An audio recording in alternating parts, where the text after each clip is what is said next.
Well, good afternoon, good morning, and good evening, everyone, and welcome to today's topic of imagery. We're going to talk a little bit about process imagery, and we're going to also talk about in-goal imagery. And in sports and athletic performance, mindset, and all that kind of stuff, it is interesting to distinguish between the both, and perhaps you may choose one over the other or how they can work together. So, first, let's take a look at end goal imagery.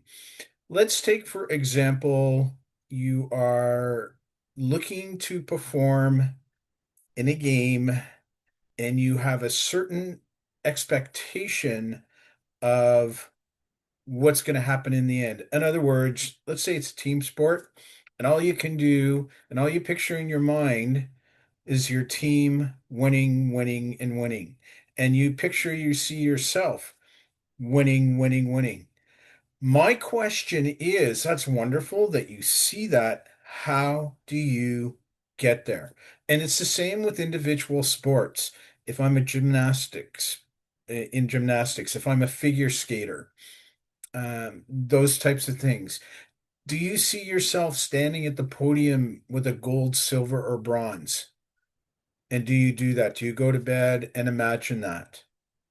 Here's the thing, and this is what research has shown, which is really interesting. There is strong evidence to show to be effective, to reach that end goal, to get what you are looking for, is to focus on the process. In other words, looking at the steps you have to take, the effort you have to put in it to get there. Because I can easily from here just imagine myself driving a very expensive car. And I can keep that in my mind over and over again. Or I can put myself in my mind and imagine myself running a marathon and finishing within 2.5 hours, which is actually totally unrealistic. As compared to, if that is the goal in front of me, what do I have to do to get there? What is the process? What are the steps?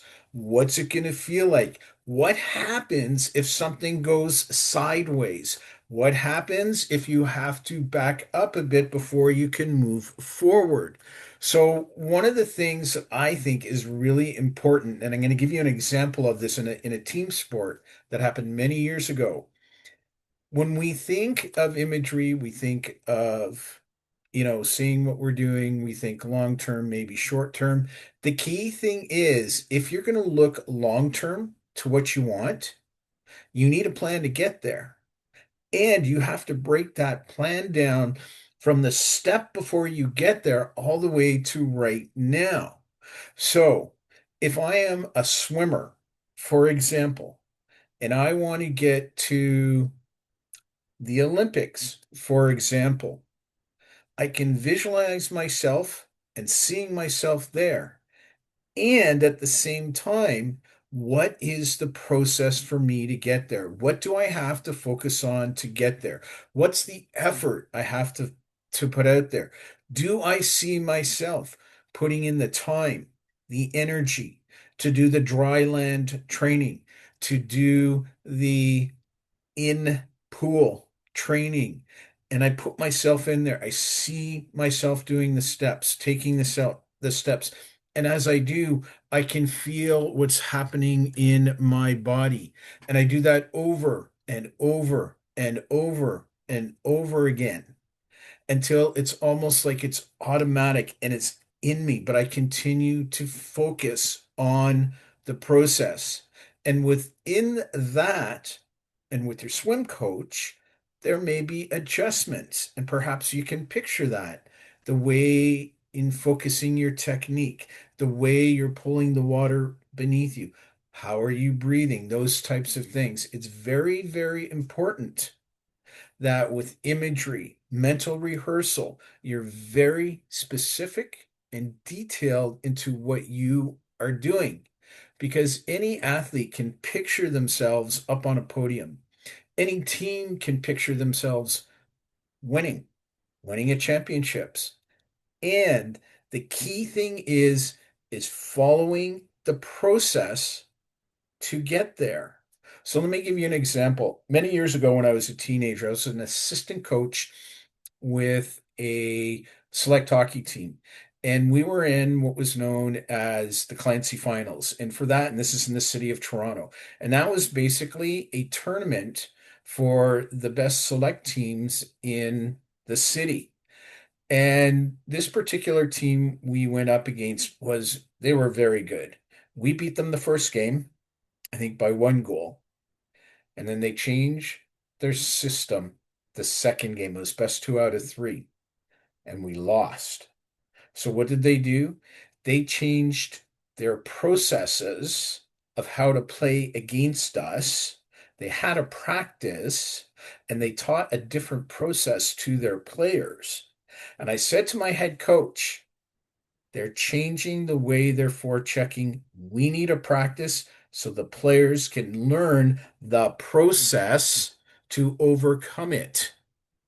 Well, the coach at the time said, no, we're good enough and relied just on the talent of our players. Now, as I said before, this other team was very good, and we were a very good team. And the difference in the final is they focused on changing their process. Each individual player changed the process of what they were doing, what they saw, what they had to do. And it was mainly in defending us, getting out of our own end. Had we changed and focused on a different process and the steps within the process, I do believe the outcome would have been different. However, they beat us, and they beat us quite handily because the players did not know what to do. They did not know how to adjust to what is happening. And you see this in many different sports. Football, for example, a team that's losing at the end of the first half, they make adjustments to the processes that they're doing on the field. The defense tightens up. The offense changes a little bit in their processes. And this is the key to get the results that you are looking for down the line. Is it a championship? Is it winning? Is it getting to the next level? The key is to focus in on the process. And this ties in with your levels of competence and competence. Because remember, 4 stages in learning a new skill. First, you have no clue that you have no clue that you don't know what you're doing. Then you realize you have no clue what you're doing. Then you realize you do have some skill and you got to follow it step by step. And then you realize you're doing it on demand. Well, think about this in your mental rehearsal, your imagery, whatever you want to call it. As an athlete, there's certain processes that you're going to go through. What is it that you need to do? And at the same time, when you're thinking about the different processes, you can start to feel it.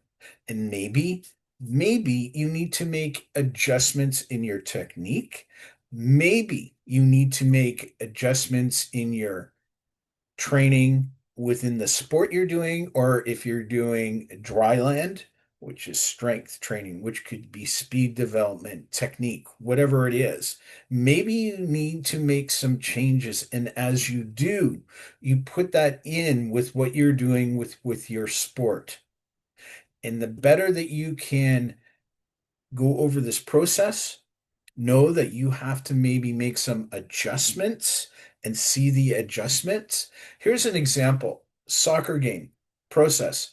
Maybe your team has very skilled players, which is great. But what do you do when you lose the ball? Was that taught within soccer training, or were you just taught to keep the ball and not how to react to if you lose the ball? No difference in hockey. How do you play when you lose the puck? Basketball, same thing. What is going on between the ears? What's going on up here? What is the process? Are you practicing it over and over again? That is really, really important because if you understand process, mental rehearsal, getting detailed, even maybe if something goes a little off to the side, you have that ability because you've rehearsed it in your mind what to do. And this includes as you get going and improving and getting better. This also includes the ability to handle what's ever on the outside because you're really focused from the inside going out into the direction that you are going.